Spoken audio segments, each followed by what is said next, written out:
نحن نتحدى أهل البدع والأهواء، أهل البدع العقائدية وأهل البدع السياسية.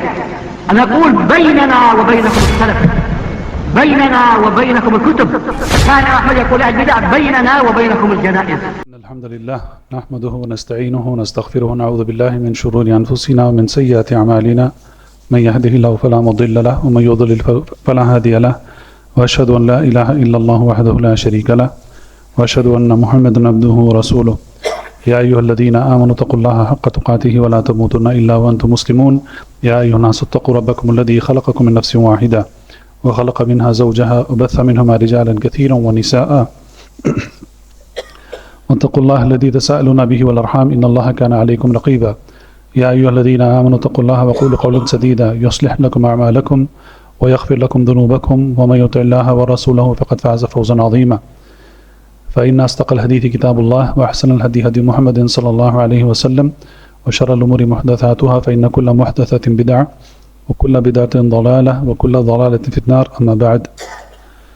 ابو زکریا یحییٰ بن شرف النووی رحمہ اللہ، ان کی کتاب ہم پڑھ رہے ہیں الاربعون فی مبانی الاسلام و قواعد الاحکام، اور آج ہمارے ساتھ اس کتاب کی 16ویں حدیث ہے، الحدیث السادس عشر۔ مؤلف رحمہ اللہ روایت کرتے ہیں عن ابی ہریرہ رضی اللہ عنہ ان رجلا قال للنبی صلی اللہ علیہ وسلم اوصنی قال لا تغضب فردد مرارا قال لا تغضب رواہ البخاری۔ حدیث کے الفاظ کچھ اس طریقے سے ہیں۔ ابو ہریرہ رضی اللہ عنہ روایت کرتے ہیں کہ ایک شخص آئے اور اللہ کے رسول صلی اللہ علیہ وسلم سے پوچھا، یا آپ صلی اللہ علیہ وسلم سے کہا اوصنی، مجھے وصیت کیجیے۔ رسول اللہ صلی اللہ علیہ وسلم نے جواب میں کہا لا تغضب، غصہ مت کرو۔ فردد مرارن، تو اس شخص نے یہ بات دہرائی۔ اب کتنی بار دہرائی یہ بتایا نہیں گیا ہے اس میں۔ فردد مرارن کا مطلب ہے انہوں نے کئی بار یہی بات پوچھا آپ صلی اللہ علیہ وسلم سے، یعنی کہ مجھے وصیت کریں۔ تو رسول اللہ صلی اللہ علیہ وسلم نے کہا لا تغضب، وہی جواب تھا۔ جتنی بار انہوں نے پوچھا اتنی ہی بار اللہ کے رسول صلی اللہ علیہ وسلم نے ان سے فرمایا کہ غصہ مت کرو، اور اس حدیث کو امام البخاری نے روایت کی ہے۔ تو سب سے پہلے اس میں جو بات بتائی گئی ہے کہ ایک شخص آئے اور انہوں نے اللہ کے رسول صلی اللہ علیہ وسلم سے یہ بات طلب کی، مجھے وصیت کیجیے۔ تو یہاں پر یہ شخص کون تھے وہ ہمیں پتہ نہیں ہے، یہاں پر ان کی پہچان ذکر نہیں کی گئی ہے۔ ایسا کئی احادیث میں دیکھا جاتا ہے، اور علماء کہتے ہیں کہ کیوں یہ صحابی کا نام چھپا دیا گیا ہے، یا کئی ایسے احادیث ہیں جس میں صحابی کا نام چھپا دیا جاتا ہے، یہ کس لیے ہے؟ تاکہ ان کی عزت اور ان کی آبرو، ان کا مقام، اس پر کوئی آنچ نہ آئے۔ مثال کے طور پر ایک حدیث ہے، ایک صحابی آتے ہیں رسول اللہ صلی اللہ علیہ وسلم کے پاس رمضان کے مہینے میں روزے کی حالت میں، آ کے کہتے ہیں کہ اللہ کے رسول صلی اللہ علیہ وسلم میں برباد ہو گیا، تباہ ہو گیا، ہلاک ہو گیا۔ تو رسول اللہ صلی اللہ علیہ وسلم پوچھتے ہیں کیوں، کیا ہوا، کیا ماجرا ہے؟ تو وہ کہتے ہیں کہ روزے کی حالت میں اپنی بیوی پر پڑ گیا۔ اب یہاں پر ان کا نام ذکر نہیں کیا گیا ہے۔ تو ایسے کئی مقام پر، کئی احادیث میں یہ دیکھا گیا ہے کہ جہاں پر کسی بھی وجہ سے اگر صحابی کی عزت پر، ان کے احترام پر، ان کے مقام پر، ان کے مرتبے پر کوئی آنچ آنے والی ہو سکتی ہے، تو وہاں پر ان کا نام چھپا دیا جاتا ہے۔ تو یہاں پر بھی یہ جو صحابی ہیں، یہ بات آئے گی کہ کیوں ان کا نام بتایا نہیں گیا ہے۔ یہاں پر صرف یہ کہا گیا ہے کہ ان رجلا، کوئی ایک شخص آئے، رسول اللہ صلی اللہ علیہ وسلم کے پاس آئے اور انہوں نے یہ بات پوچھی اوصینی، مجھے وصیت کیجیے۔ تو وصیت کس کو کہتے ہیں عربی میں؟ اب اردو میں عام طور پر جو وصیت لفظ استعمال ہوتا ہے وراثت کے معاملے میں، انہوں نے وصیت لکھ دی ہے کہ ایسا ہونا چاہیے، ایسا ہونا چاہیے، تقریباً وہی معنی میں آتا ہے، لیکن وصیت کے معنی بنتے ہیں کہ کسی شخص کو ایک خاص یا ایک اہم موضوع کے متعلق ان سے کچھ چیز طلب کی جائے، تو اس کو یعنی موٹے موٹے الفاظ میں اس کو وصیت کہتے ہیں۔ تو یہاں پر یہ صحابی آئے اور انہوں نے اللہ کے رسول صلی اللہ علیہ وسلم سے کہا کہ مجھے وصیت کیجیے، یعنی کہ جو چیز میرے لیے سب سے ضروری ہے اس کے متعلق مجھے کچھ سمجھائیے، کچھ نصیحت کیجیے تاکہ میں اس پر عمل کر سکوں۔ تو اس میں ہمیں پتہ چلتا ہے کہ صحابہ رضی اللہ عنہم ان ایسے کئی احادیث گزرے، اس سے پہلے بھی گزرے ہیں، ان میں یہ تڑپ تھی کہ اللہ کے رسول صلی اللہ علیہ وسلم سے نصیحتیں لیں، وصیت لیں، یا ایسے کئی یعنی احادیث میں یہ بات آتی ہے کہ انہیں احادیث علم سیکھنے کا بڑا شوق تھا، پوچھتے تھے اللہ کے رسول صلی اللہ علیہ وسلم کو، جیسا کہ یہاں پر ذکر کیا گیا ہے، سوال نہیں کرتے تھے یہ ایسا کیوں ہے، ویسا کیوں ہے، ایسا کیسے ہو سکتا ہے، کیونکہ اللہ کے رسول صلی اللہ علیہ وسلم کو سوال کرنا ناپسند تھا، زیادہ سوال نہیں کرتے تھے۔ کئی مقام پر ایسا بھی ایک حدیث میں آتا ہے کہ سوال کیے گئے اور اللہ کے رسول صلی اللہ علیہ وسلم بہت ناراض ہوئے اور انہوں نے پوچھا کہ ٹھیک ہے آج پوچھ لو، جو بھی تم پوچھنا چاہتے ہو تو پوچھ لو۔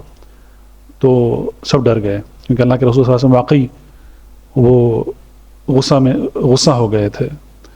تو اس حدیث میں آتا ہے کہ عمر بن خطاب رضی اللہ عنہ وہ اپنے گھٹنوں کے بر گر کر کہا کہ رضیت باللہ ربا بالاسلام دینا و محمد صلی اللہ علیہ وسلم رسولا، نبی رسولا، تو ایسا انہوں نے کہا۔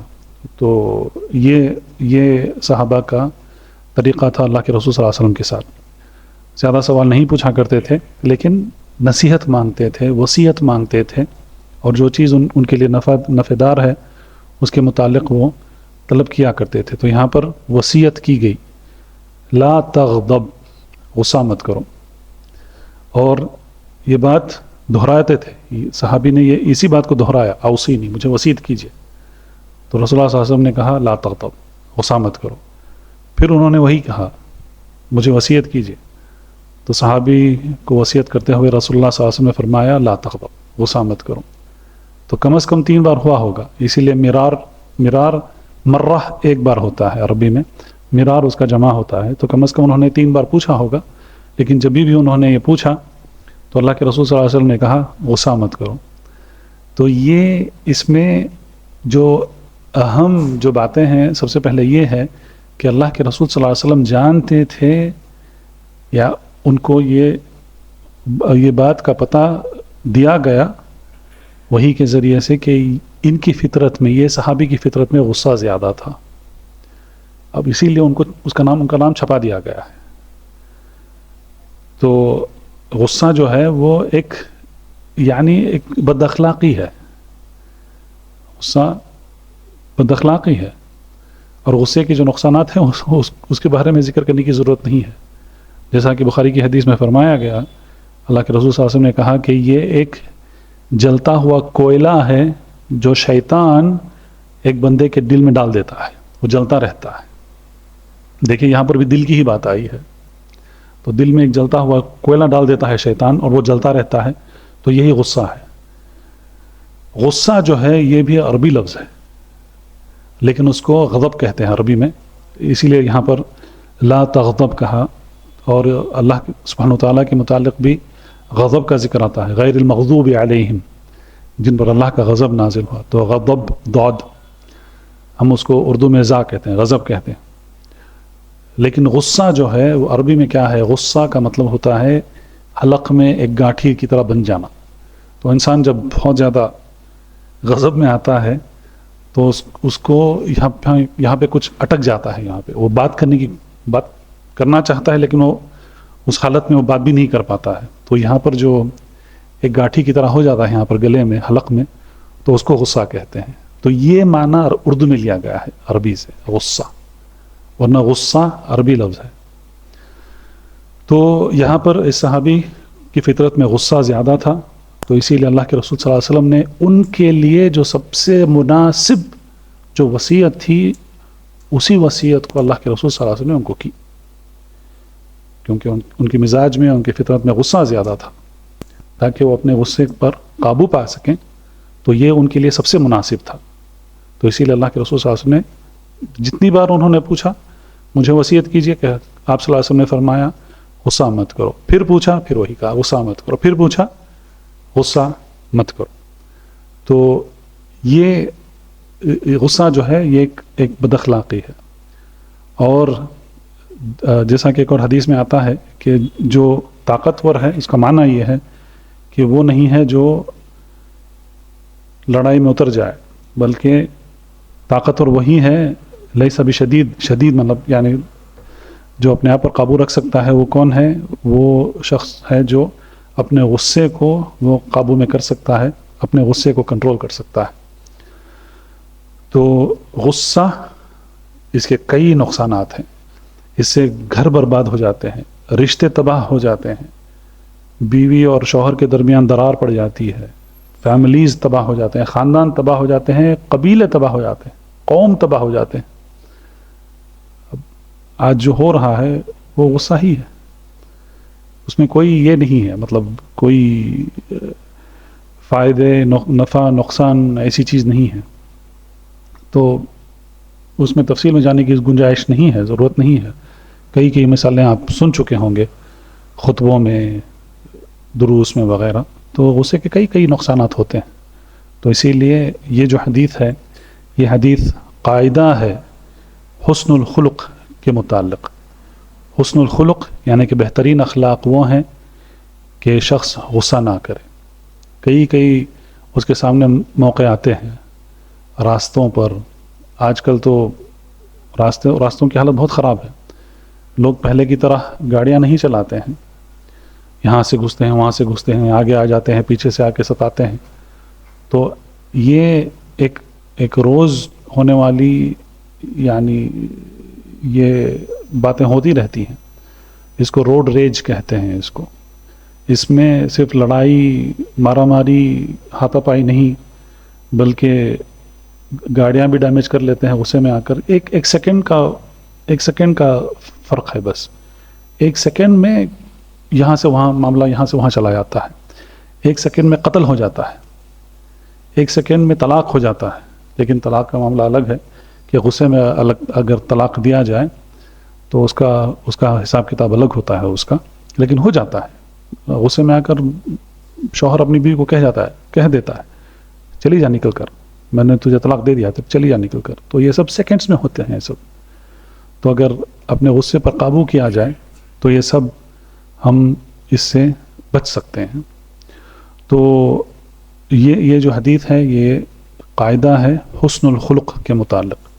تو اچھے اخلاق میں سے یہ ہے کہ انسان اپنے غصے پر قابو رکھے، اور اسی لیے اللہ کے رسول صلی اللہ علیہ وسلم نے اس کی دوا بھی بتائی ہے، کیونکہ یہ ایک بیماری ہے، دل کی بیماری ہے کہ غصہ بغیر کنٹرول کیے سب پہ غصہ کر دینا، چلا دینا، گالی گلوچ کرنا، ہاتھا پائی کرنا، مارا ماری کرنا، ڈھکیل دینا، یہ سب غصہ جو ہے۔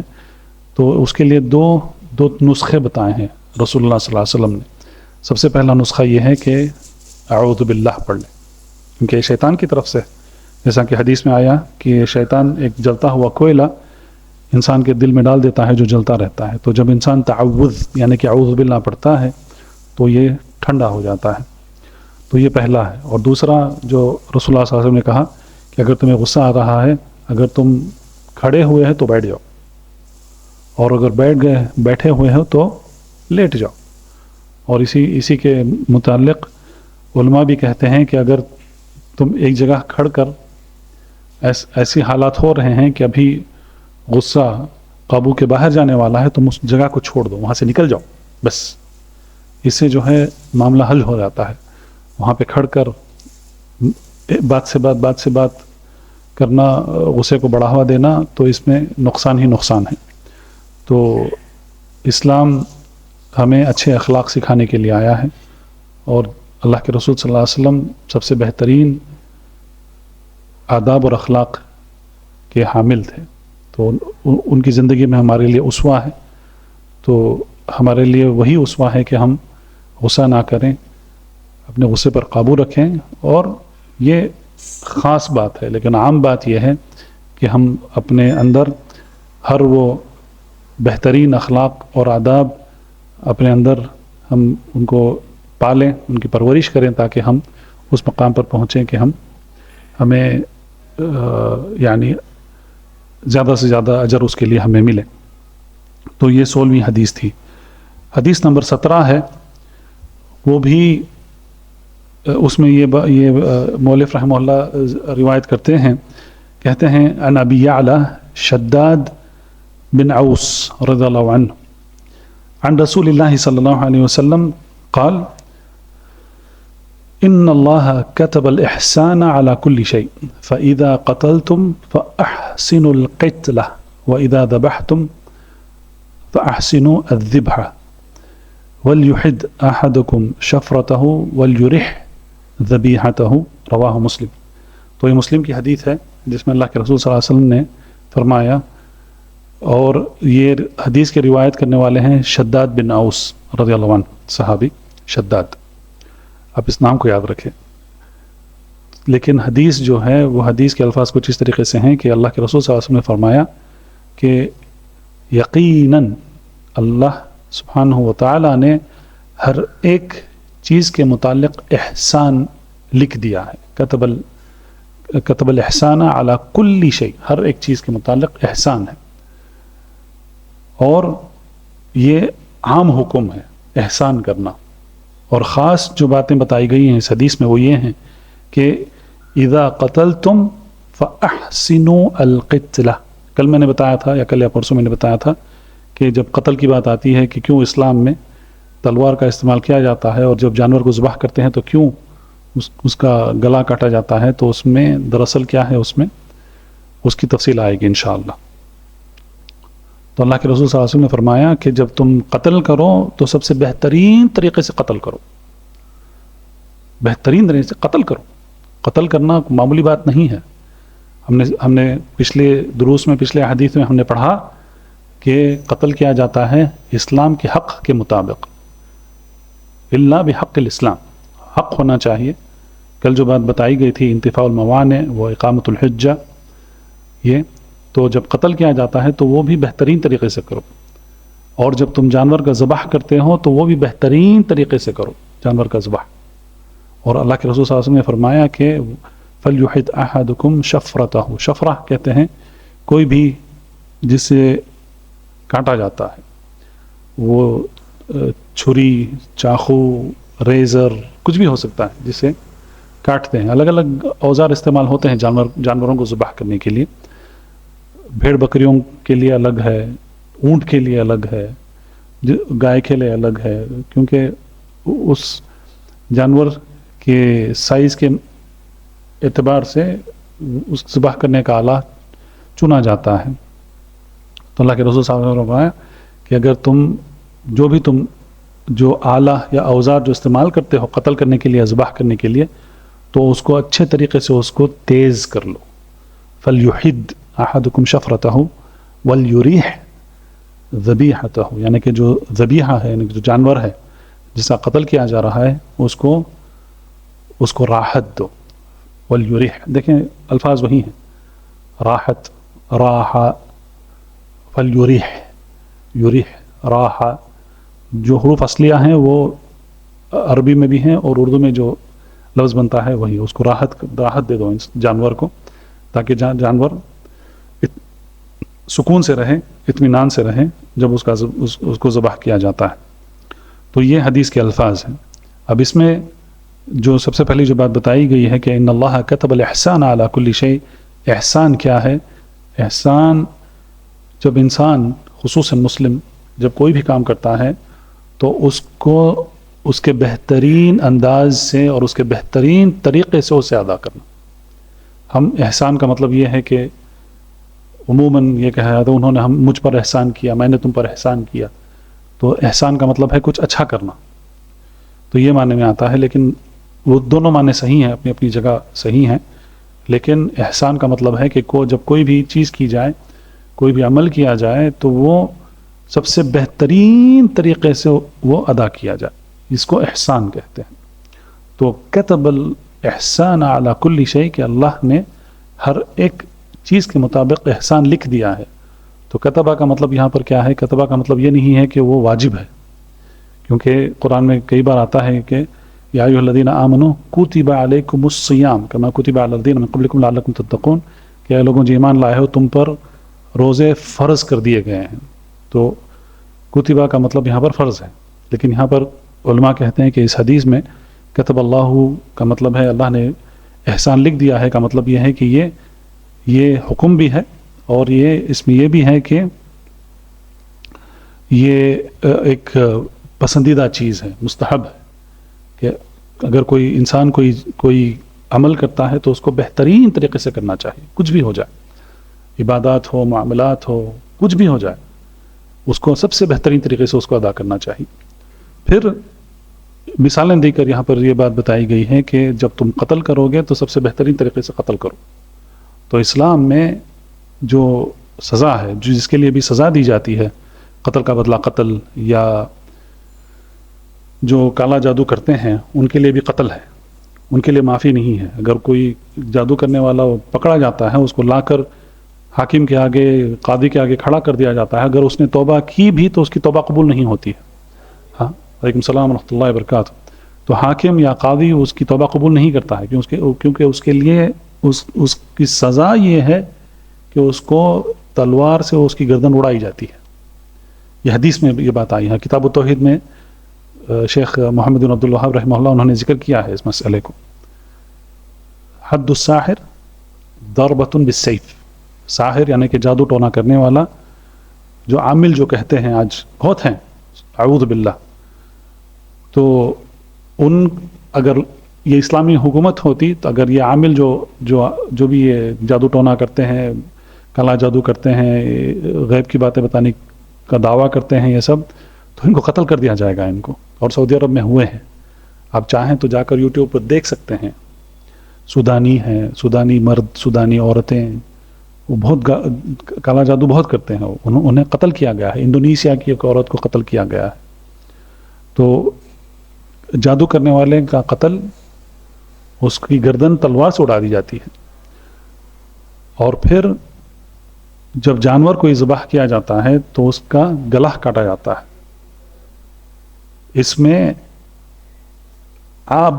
یعنی کہ اب جو بھی ڈیولپمنٹس ہوئے ہیں میڈیسن میں وغیرہ، تو اس کا سبب اب ہمیں پتہ چلتا ہے، لیکن یہ 1400 سال پہلے اللہ کے رسول صلی اللہ علیہ وسلم نے بتا دیا کہ یہ طریقہ ہوتا ہے. کس لیے کسی کی گردن اڑائی جا رہی ہے یا کوئی جانور اس کا گلا کاٹ کر اس کو ذبح کیا جا رہا ہے، اس کا سبب یہ ہے کہ یہ جو چمڑا ہوتا ہے یہاں پر، یہ بہت پتلا ہوتا ہے. یہاں پر آپ دیکھیں گائے، بھیڑ، بکرا، اونٹ، یہ گردن کا جو چمڑا ہوتا ہے بہت پتلا ہوتا ہے. یہاں کا موٹا ہوتا ہے، یہاں کا موٹا ہوتا ہے، لیکن یہاں کا بہت پتلا ہوتا ہے. اب میڈیسن والے یہ کہتے ہیں کہ اب جو احساس جو ہوتا ہے، سینس جس کو کہتے ہیں، اس کے لیے کیا ہیں؟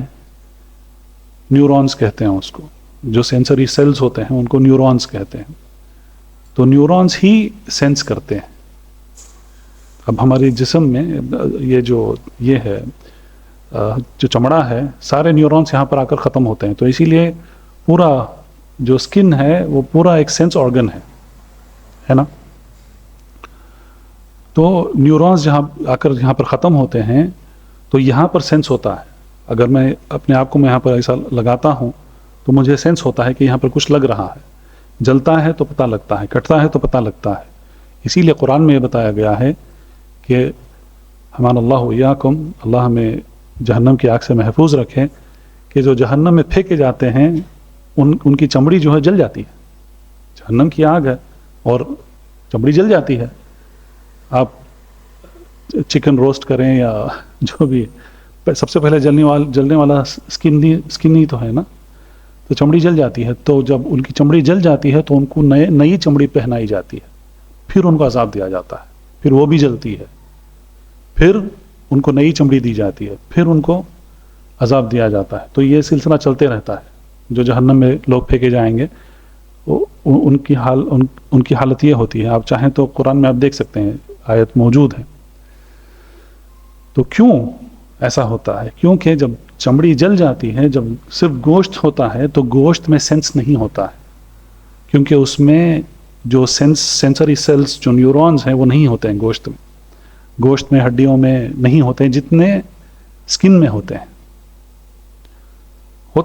ہو سکتا ہے لیکن بہت کم ہوتے ہیں، لیکن سب سے زیادہ سکن میں ہی ہوتے ہیں۔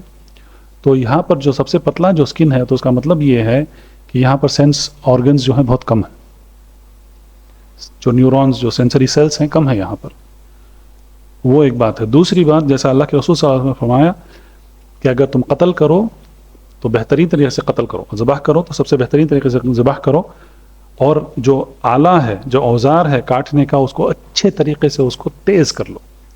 تو یہاں پر جتنا تیز ہوتا ہے اتنے کم سیلز اس کے کانٹیکٹ میں آتے ہیں۔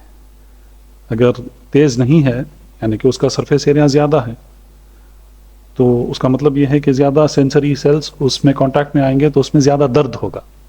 لیکن اس کی دھار جتنی تیز ہوتی ہے، چاقو ہو یا خنجر ہو یا تلوار ہو یا جو بھی ہو، تو اس سے ایک تو سب سے پہلے تو یہ جگہ ہے جہاں پر سینسری سیلز کم ہیں، اور پھر جب اچھی تیز کوئی چیز استعمال ہوتی ہے تو پھر اسے کیا ہوتا ہے کہ سب سے کم سینسری آرگنز اس سے کانٹیکٹ میں آتے ہیں، تو سینس بہت کم ہوتا ہے جب یہاں پر چھری چلاتے ہیں جانور کے گلے پر، یا تلوار سے کسی کی گردن اڑاتے ہیں، تو اور پھر وہ اتنی جلدی سے کرتے ہیں کہ کہتے ہیں کہ جو جانور ہے یا جو انسان جس کی گردن اڑائی جا رہی ہے اس کو پتہ بھی نہیں چلتا ہے کہ اتنی جلدی اس کا خاتمہ ہو گیا ہے۔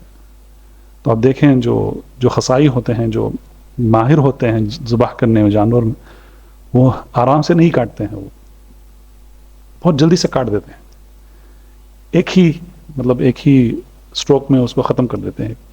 تو ایسے بھی کاٹتے ہیں۔ آپ اونٹوں کو دیکھیں، نہر کرتے ہیں، ان کو کھڑا کر کے اس کو نہر کرتے ہیں، اتنا سا ہوتا ہے، بڑی چاقو بھی نہیں لیتے۔ وہ پاکستان میں اتنی بڑی چاقو لیتے ہیں، تلوار کی طرح ہوتی ہے، لیکن اس کی ضرورت نہیں ہے۔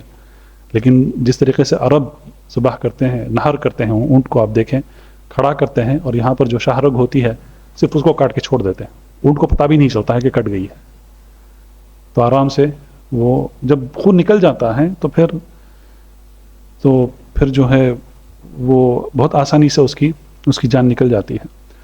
تو یہ اسلام کی خاصیت ہے، اسلام کی خوبی ہے کہ اتنے سارے چیزوں کا خیال رکھا گیا ہے۔ لیکن سبحان اللہ، اس حدیث میں اللہ کے رسول صلی اللہ علیہ وسلم نے فرمایا کہ ایسا کرو، اور پھر یہ بھی بات بتائی گئی کہ جانور جب ذبح کرتے ہو تو اللہ کے رسول صلی اللہ علیہ وسلم نے یہ بھی فرمایا ہے کہ ایک جانور کو اور ایک جانور کے آگے ذبح مت کرو، کیونکہ ان میں بھی وہ احساس ہوتا ہے، وہ دیکھ سکتے ہیں، وہ محسوس کر سکتے ہیں کہ وہ اس کا ساتھی جو ہے اس کو ذبح کیا گیا ہے، تو اس سے بھی منع کیا گیا ہے۔ تو یہ سب بہترین اخلاق ہیں، بہترین اور سب سے بہترین آداب ہیں، یہاں تک کہ جانوروں کے ساتھ رحمت ہے، ان کے ساتھ رأفت ہے کہ اس طریقے سے ان کو ذبح کیا جاتا ہے۔ بھلے ہی دیکھنے والوں کے لیے وہ ایک حساب سے تھوڑا گھنونا لگتا ہے کہ اتنا خون بہہ کر جانور مرا ہے وغیرہ وغیرہ، لیکن ان کا جو طریقہ ہے جانور ذبح کرنے کا، وہ تو اتنا دردناک ہے کہ جانور کو سٹن کر کے مارتے ہیں۔ وہ ایک ہائیڈرولک ایک اتنا سا ہتھوڑی کی طرح ہوتا ہے، تو یہاں پر مار دیتے ہیں تو جانور تڑپ تڑپ کے مرتا ہے، یا اس کو کرنٹ دے کے مارتے ہیں، وہ بھی تڑپانا ہوتا ہے۔ میں خود گیا ہوں تھوڑے ملکوں میں، برازیل وغیرہ، تو میں نے وہاں پر پوچھا تھا ان سے، برازیل میں زیادہ تر لوگ نصارہ ہیں، کرسچنس ہیں، تو میں نے ان سے پوچھا کس طریقے سے تم ذبح کرتے ہو؟ تو انہوں نے کہا ہم تو کاٹتے ہیں، ذبح کرتے ہیں باقاعدہ۔ امریکہ میں بھی کئی ایسے کمیونٹیز ہیں جو اس طریقے سے جانور کو نہیں مارتے ہیں، یہ ہائیڈرولک سے یہاں پر مار کے یا کرنٹ دے کر نہیں مارتے ہیں، بلکہ باقاعدہ وہ ذبح کرتے ہیں، جانور کو کاٹ کے مارتے ہیں، اور پھر اس سے یہ خون بہتا ہے اور پھر جانور مرتا ہے۔ اور دوسرے جو طریقے ہیں جانوروں کو ذبح کرنے کے، جیسا کہ تیر ہے یا نیزاک بھالا جس کو کہتے ہیں وہ ہے، یا آج شوٹنگ بھی کرتے ہیں گنز وغیرہ سے، تو اس میں گن کا تو حساب الگ ہے، لیکن اگر تیر سے جانور کو مارا جا رہا ہے، شکار کیا جا رہا ہے، یا نیزاک بھالا جس کو اسپیئر جس کو کہتے ہیں، اگر اس سے یہ جانور ذبح یا جانور شکار کیا جا رہا ہے تو اس کو بھی اچھی طریقے سے تیز کر دینا چاہیے، تاکہ جب وہ چبھتا ہے تو جانور کو بہت کم تکلیف ہوتی ہے اس سے، اور جانور کی جان جو ہے بہت آسانی سے نکل جاتی ہے۔ تو یہ جو حدیث ہے، حدیث نمبر 17، یہ حدیث ہے قاعدہ کہ اللہ تعالیٰ نے احسان کی وصیت کی، یعنی کہ احسان ہے، ہر ایک چیز کے متعلق احسان ہے، یعنی کہ اگر کرو تو اس کو سب سے بہترین طریقے سے اس کو ادا کرو۔ آئیے بڑھتے ہیں 18ویں حدیث کی طرف۔ الحدیث الثامن عشر، اس میں اللہ کے رسول صلی اللہ علیہ وسلم کی روایت کی حدیث ہے، جس کو ابو ذر جندب بن جنادہ و ابو عبد الرحمن معاذ بن جبل رضی اللہ عنہما، ان دونوں صحابیوں سے یہ حدیث مروی ہے۔ عن رسول اللہ صلی اللہ علیہ وسلم قال اتق اللہ حیثما کنت واتبع السیئۃ الحسنۃ تمحوها وخالق الناس بخلق حسن، رواہ الترمذی وقال حدیث حسن وفی بعض النسخ حسن صحیح۔ تو دو صحابی ہیں، ابو ذر جندب بن جنادہ اور ابو عبد الرحمن معاذ بن جبل۔ معاذ بن جبل آپ سب جانتے ہیں، معاذ بن جبل کو۔ تو یہ دو صحابی رضی اللہ عنہما یہ حدیث کی روایت کرتے ہیں، کہتے ہیں کہ اللہ کے رسول صلی اللہ علیہ وسلم نے فرمایا کہ اتق اللہ حیثما کنت، تم جہاں پر بھی ہو اللہ کا تقوی اختیار کرو۔ اتق اللہ کا مطلب ہے تقوی اختیار کرنا۔ اور پھر دوسری بات بتائی گئی کہ اتبع السیئۃ الحسنۃ تمحوها، کہ اگر انسان کوئی گناہ کرتا ہے اور اس کے پیچھے اگر کوئی نیک کام کر دیتا ہے تو یہ نیکی اس گناہ کو مٹا دیتی ہے، تمحوها۔ وخالق الناس بخلق حسن، اور سارے لوگوں کے ساتھ بہترین اخلاق سے پیش آؤ۔ وخالق الناس بخلق حسن، اور اس کو ترمذی نے روایت کی ہے۔ تو اس حدیث میں 3 باتیں بتائی گئی ہیں۔ سب سے پہلے تقوی اللہ کا تقوی۔ تقوی کیا ہے؟ تقوی سب سے پہلے یہ دل کا عمل ہے، تقوی کی جگہ دل ہے۔ تقوی قرآن میں کئی ایسے آیات ہیں جہاں پر یہ کہا گیا ہے یا ایھا الذین آمنوا اتقوا اللہ، اے لوگوں جو ایمان لائے ہو اللہ کا تقوی اختیار کرو۔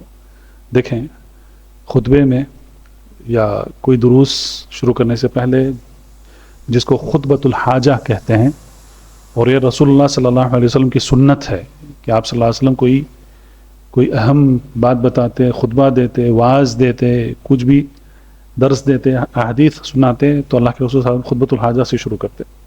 تو یہ سنت ہے، تو اسی لیے یہ سارے خطیب علماء سب یہ اسی سے شروع کرتے ہیں۔ یہاں تک کہ جو کتابیں لکھی جاتی ہیں، حدیث کی کتابیں، عقیدے کی کتابیں، ساری کتابوں میں سب سے پہلے خطبۃ الحاجہ لکھا جاتا ہے۔ یہ پہلی بات ہے۔ دوسری بات یہ ہے کہ اس کو کیوں اتنی بار دہرایا جاتا ہے؟ اس کو شریعت میں ایسی بعض چیزیں ہیں جن کو ہم دہراتے ہیں، بار بار دہراتے ہیں اس کو۔ مثال کے طور پر سورۃ الفاتحہ، کیوں ہم کم از کم ایک دن میں 17 مرتبہ سورۃ الفاتحہ پڑھتے ہیں؟ اگر آپ جو 5 وقت کی جو نمازیں ہیں، فرض نمازیں ہیں، 17 رکعت کی ہیں، تو 17 رکعت میں ہم سورۃ الفاتحہ پڑھتے ہیں، کیوں؟ ایک بار ہو سکتا تھا فجر کی پہلی رکعت میں پڑھ لیں، پھر اس کے بعد نہ پڑھیں، لیکن اس کو رکن بنا دیا گیا ہے، سورۃ الفاتحہ کو رکن بنایا ہے، یعنی کہ اگر وہ انسان سورۃ الفاتحہ نماز میں نہیں پڑھتا ہے تو اس کی نماز ہی نہیں ہے۔ جیسا کہ اللہ کے رسول صلی اللہ علیہ وسلم نے فرمایا لا صلاۃ لمن لم یقرأ بفاتحۃ الکتاب، اس کی نماز نہیں ہے جس نے سورۃ الفاتحہ نماز میں نہیں پڑھا، رکن ہے۔ کیوں؟ ایسے کئی چیزیں ہیں جو ہم دن میں دہراتے ہیں، صبح کے اذکار ہیں، شام کے اذکار ہیں، آیت الکرسی ہے، معوذتین ہے، قل هو اللہ احد، قل اعوذ بالفلق، قل اعوذ برب الناس، استغفار ہے، درود و سلام ہے۔ یہ سب چیزیں کیوں دہرائی جاتی ہیں؟ یہ ہر دن دہرائی جانے والی چیزیں ہیں، اس کے بعد بعض ایسی چیزیں ہیں جو ہر ہفتہ دہرائی جاتی ہیں، اس میں سے جمعہ کا خطبہ ہے، اور جمعہ کے خطبے میں وہی ہوتا ہے، علیکم السلام ورحمۃ اللہ، جمعے کے خطبے میں وہی ہوتا ہے، خطبۃ الحاجہ پڑھا جاتا ہے، وہ 3 آیتیں، وہی 3 آیتیں ہیں، بار بار دہرائی جاتی ہیں، سورۃ آل عمران کی آیت، سورۃ النساء کی آیت، سورۃ الاحزاب کی آیت، 3 آیتیں، اور وہ آیتیں شروع ہوتی ہیں اسی سے، یا ایھا الذین آمنوا اتقوا اللہ حق تقاتہ ولا تموتن الا وانتم مسلمون، اے لوگوں جو ایمان لائے ہو اللہ کا تقوی اختیار کرو اور مرتے دم تک اسلام پر ثابت قدم رہو. پہلی آیت مفہوم ہے آیت کا.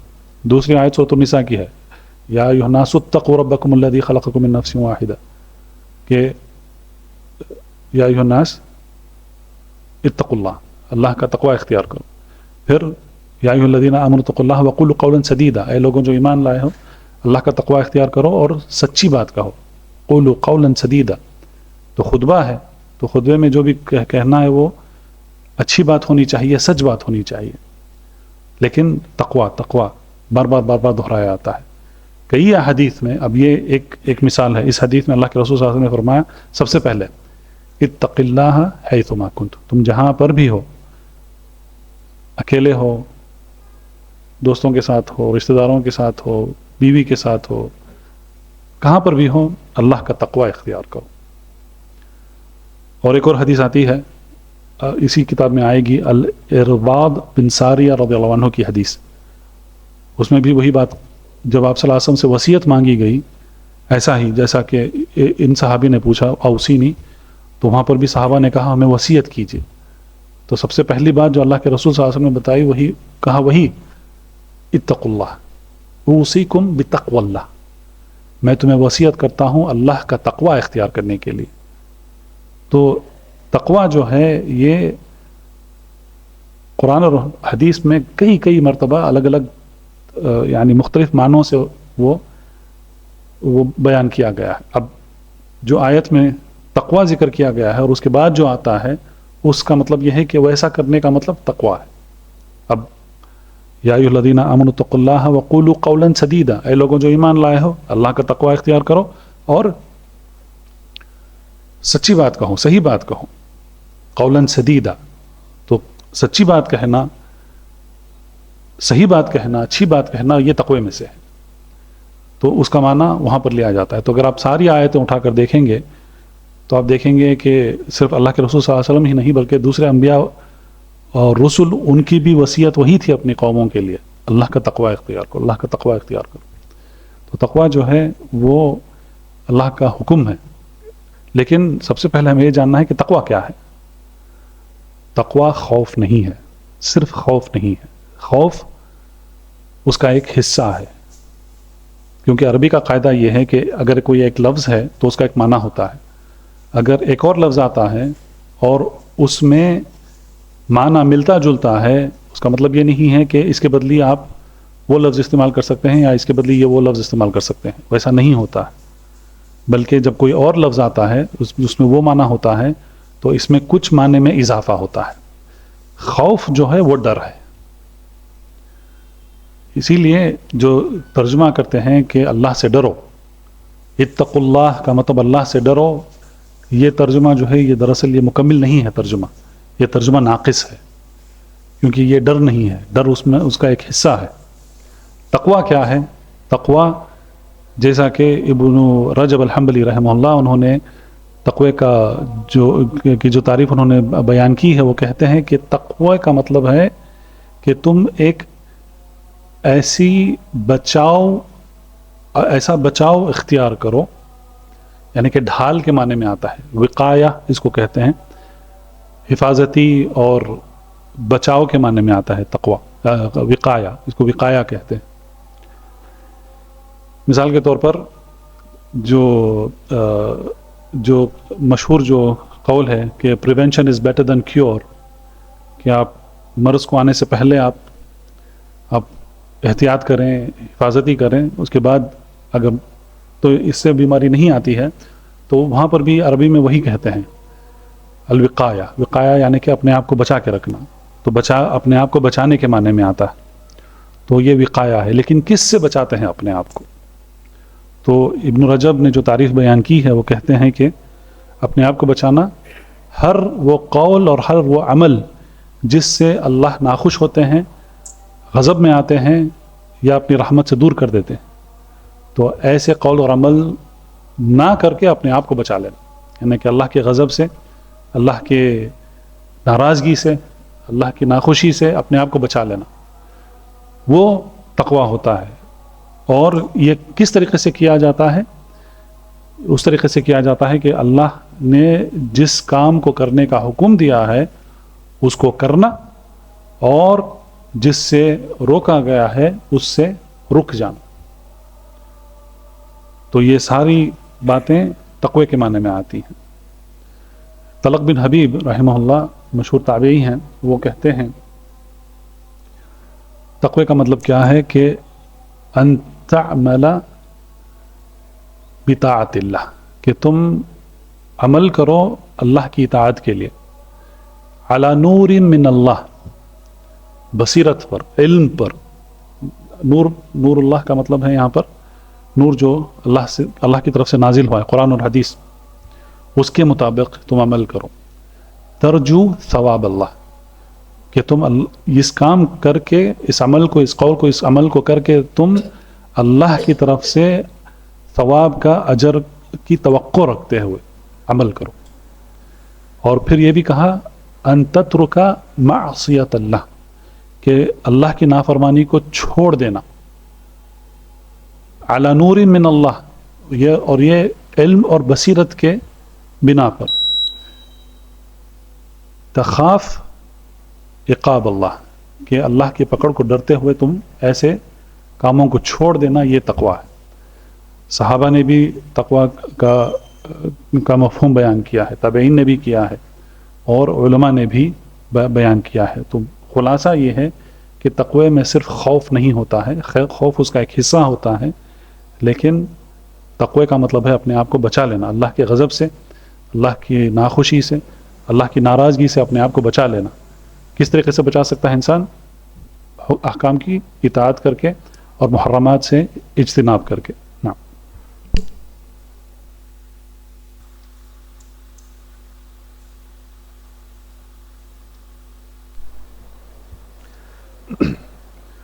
تو اس حدیث میں سب سے پہلی جو بات بتائی گئی وہ ہے اللہ کا تقوی اختیار کرنا۔ تو علماء نے کہا ہے کہ یہ خوف کا مطلب نہیں ہے، خوف اس میں سے ایک حصہ ہے اس کا، لیکن تقوی کے معنی اپنے آپ کو بچانے میں آتے ہیں۔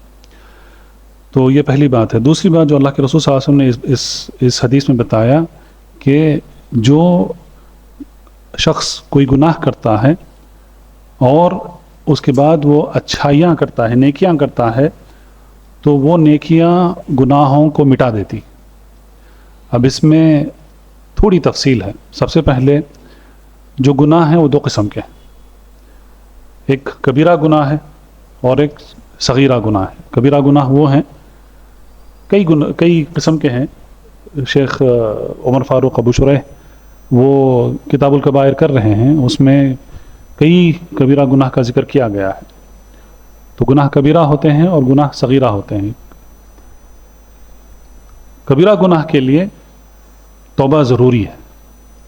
اگر شخص کوئی بڑا گناہ کرتا ہے جس کو کبیرہ کہتے ہیں، تو اصل یہ ہے کہ اس کے لیے اس کو توبہ کرنا ہے، التوبۃ النصوحہ جس کو کہتے ہیں، کہ وہ صدق دل سے یہ جان لے کہ میں نے گناہ کیا ہے اور وہ اس پر رنجیدہ ہے، اور اللہ کے پاس گڑ گڑا کر معافی مانگتا ہے کہ میں نے یہ گناہ کر دیا ہے، میں اس کو پھر نہیں دہراؤں گا۔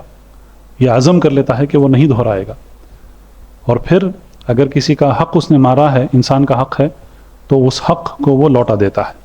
کسی کا مال ناجائز طریقے سے اس نے ہڑپ لیا، چوری کر لیا، جو بھی ہے، تو اگر انسان کے حقوق ہیں اس کے متعلق، اس گناہ کے متعلق، تو وہ کیا کرے گا؟ وہ حقوق اس کو لوٹا دے گا۔ تو اس کو کہتے ہیں توبۃ النصوحہ، یہ اصل ہے۔ اور پھر جو صغیرہ گناہ ہیں، چھوٹے چھوٹے گناہ ہیں، اس کے جو مکفرات ہیں، یعنی کہ کس طریقے سے یہ ان کا کفارہ ہو جاتا ہے، اس کے کئی چیزیں ذکر کی گئی ہیں۔ جیسا کہ گھر میں اگر کوئی انسان وضو بنا کر چل کے آتا ہے مسجد کو، تو ہر ایک قدم پر اس کو ایک نیکی لکھی جاتی ہے اور اس کا ایک گناہ معاف کیا جاتا ہے۔ تو جہاں پر بھی ایسا ذکر ہوتا ہے احادیث میں، تو اس کا مطلب یہ ہے کہ وہ چھوٹا گناہ ہے۔ صغیرہ جس کو صغائر جس کو کہتے ہیں. اور پھر کہ دو مسلمان ملتے ہیں، سلام کرتے ہیں، مصافحہ کرتے ہیں تو ان چھوٹے گناہ گر جاتے ہیں. جب وضو بناتا ہے تو اس کے گناہ گر جاتے ہیں. تو جہاں پر بھی ایسی مثالیں دی گئی ہیں کہ اس کا مطلب یہ ہے کہ یہ چھوٹے گناہ ہیں. لیکن علماء کے اندر یہ اختلاف ہے، ان کے درمیان یہ اختلاف ہے کہ کیا نیکیاں کبیرہ گناہ کو بھی مٹا دیتی ہیں یا نہیں. تو بعض علماء جیسا کہ ابن تیمیہ رحمہ اللہ، ان کا یہ موقف ہے کہ بعض نیکیاں، پوری نیکیاں نہیں لیکن بعض نیکیاں ہیں جو کبیرہ گناہ کو بھی مٹا دیتی ہیں. تو یہ ان کا موقف ہے، اور انہوں نے مثالیں بھی دی ہوئی ہیں. تو یہاں پر وہی بات بتائی گئی ہے، اور اس بات پر علماء متفق ہیں کہ ہو سکتا ہے کہ بعض ایسے نیکیاں ہیں، چھوٹے نیکیاں تو اس میں کوئی اختلاف نہیں ہے، چھوٹے گناہ نیکیوں سے مٹ جاتے ہیں، لیکن بعض ایسے کبیرہ گناہ ہیں جو نیکیاں کرنے سے بھی وہ مٹ جاتے ہیں. یہ علماء کے اس کے متعلق مختلف اقوال ہیں. تو سب سے پہلے جو تقوی اللہ ہے، اللہ کا تقوی اختیار کرنا، یہ اللہ کا حق ہے، یہ اللہ کے حقوق میں سے آتا ہے. اور پھر نیکیاں کر کے گناہوں کو مٹا دینا یہ انسان اپنے لیے کرتا ہے. تو اس میں حقوق النفس اس کو کہتے ہیں. تو سب سے پہلے حقوق اللہ، حقوق النفس، اور پھر جو تیسری بات جو اللہ کے رسول صلی اللہ علیہ وسلم نے اس حدیث میں بتائی کہ تم لوگوں کے ساتھ، ہر ایک انسان کے، یعنی کہ سارے لوگوں کے ساتھ، چاہے مسلم ہو، نان مسلم ہو، کوئی بھی ہو، ان کے ساتھ ہمیں کس طریقے سے ہمیں پیش آنا چاہیے؟ سب سے بہترین اخلاق کے ساتھ پیش آنا چاہیے. بہترین اخلاق یہ صرف مسلمانوں کے درمیان نہیں ہے، بلکہ یہ غیر مسلم کے ساتھ بھی ہے. تو اس سے وہ متاثر ہوتے ہیں. اگر وہ اسلام میں داخل نہیں ہوتے ہیں، کم از کم تو دشمنی تو مٹ جاتی ہے اس کی وجہ سے. تو یہاں پر وہ خالق الناس، ناس کا مطلب ہے سارے لوگوں کے ساتھ، مسلم غیر مسلم جو بھی ہو، سب کے ساتھ ہمیں بہترین اخلاق سے ہمیں پیش آنا ہے. تو یہ حقوق العباد ہیں. تو اس حدیث میں 3 حقوق بیان کیے گئے. سب سے پہلے حق اللہ، اللہ کا حق ہے، تقوی اختیار کرنا اللہ کا. دوسرا نیکیاں کرنا تاکہ گناہ معاف ہو جائیں، تو یہ حقوق النفس ہے، انسان اپنے خود کے لیے کرتا ہے. اور تیسرا ہے حقوق العباد، لوگوں کے متعلق سے. تو سارے حقوق اس حدیث میں بیان کیے گئے ہیں، تینوں حقوق بیان کیے گئے ہیں. تو اسی لیے یہ حدیث، علماء کہتے ہیں کہ یہ جو حدیث ہے، یہ حدیث قاعدہ ہے حقوق الخالق والمخلوق کے متعلق. خالق کے حقوق کیا ہیں؟ تقوی اللہ. اور مخلوق، ہم بھی مخلوق ہیں، اس میں حقوق النفس اور حقوق العباد اس میں داخل ہو جاتا ہے. تو یہ حدیث قاعدہ ہے حقوق الخالق اور المخلوق کے متعلق. تو اس کے ساتھ آج کا یہ درس ختم کرتے ہیں. تو ہم نے الحمدللہ 18 حدیث اس کتاب سے پڑھے ہیں. انشاءاللہ کل درس نہیں رہے گا، کل ہفتہ ہے. یہاں پر عشاء کے بعد درس ہوتا ہے. کل کون سا درس ہے؟ مغرب کے بعد. کون سا ہے؟ الدعوۃ والدواء، شیخ عمر فاروق حفظہ اللہ، ان کا درس ہے. تو اسی لیے کل یہ درس نہیں رہے گا. انشاءاللہ اتوار کے دن یہ درس رہے گا. اگر یہاں پر کوئی پروگرام نہیں ہے تو ہو سکتا ہے کہ اس مسجد مغرب کے بعد ہے، صبح میں، شام میں نہیں ہے نا جی. تو اگر اتوار کو مغرب کے بعد کوئی پروگرام اس مسجد میں ہے تو پھر اس کا درس نہیں رہے گا. اگر پروگرام نہیں ہے مغرب کے بعد تو پھر ہم انشاءاللہ اس مجلس کو منعقد کریں گے باذن اللہ تعالی. وباللہ التوفیق، وصلی اللہ علی نبینا محمد وعلی آلہ وصحبہ وسلم. سبحانک اللہم بحمدک، اشہد ان لا الہ الا انت، استغفرک واتوب الیک. اللہم علمنا ما ينفعنا وانفعنا بما علمتنا وزدنا علما وتوفیقا. سبحان ربک رب العزة عما یصفون وسلام علی المرسلین والحمد للہ رب العالمین. وبارک اللہ فیکم اجمعین. السلام علیکم ورحمۃ اللہ وبرکاتہ. فاعلم أنه لا إله إلا الله واستغفر لذنبك